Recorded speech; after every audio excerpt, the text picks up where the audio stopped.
Immerse yourself in the profound insights offered by Father Chuck Belmonte as he delves into daily reflections on various gospel passages from the Bible. March 15th, Saturday.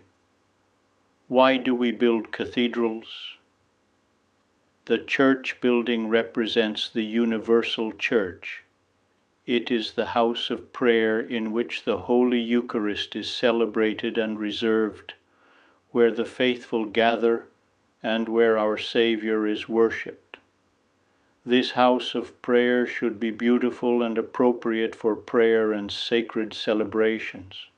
The truth and harmony of the elements that constitute this house of prayer should manifest Christ, who is present and acts in this place. A cathedral is the seat of the bishop of a diocese.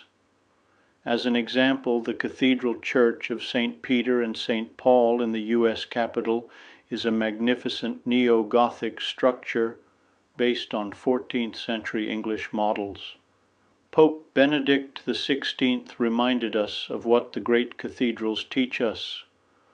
Archbishop John Hughes, who was responsible for building this venerable edifice, wished it to rise in pure Gothic style.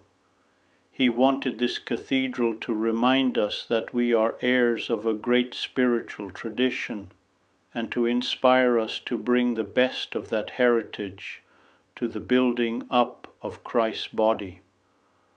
I would like to draw your attention to a few aspects of this beautiful structure, which I think can serve as a starting point for a reflection on the mystical body.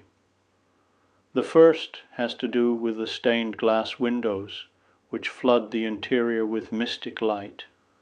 From the outside, those windows are dark, heavy, and even dreary, but once one enters the church, they suddenly come alive. Reflecting the light passing through them, they reveal all their splendor. Many writers have used the image of stained glass to illustrate the mystery of the church herself. It is only from the inside, from the experience of faith and ecclesial life, that we see the church as she truly is, flooded with grace, resplendent in beauty, adorned by the manifold gifts of the Spirit. And we who try to live the life of grace within the church's communion are called to draw all people into this mystery of light. The unity of a Gothic cathedral, we know, is not the static unity of a Greek classical temple, but a unity born of the dynamic tension of diverse forces, which impel the architecture upward, pointing us to heaven.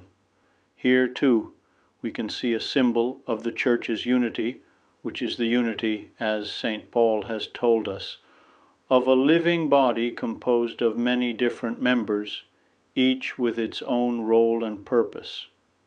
Here, too, we see our need to acknowledge and reverence the gifts of each and every member of the body as manifestations of the Spirit given for the good of all, 1 Corinthians 12:7. The beauty of the Catholic faith, that express the one truth, who is the thrice holy God, is best understood from inside. That is why those of us privileged to experience that beauty are called in baptism to invite others inside, so that they too may bathe in the radiance of the sublime beauty that is the divine presence in the world.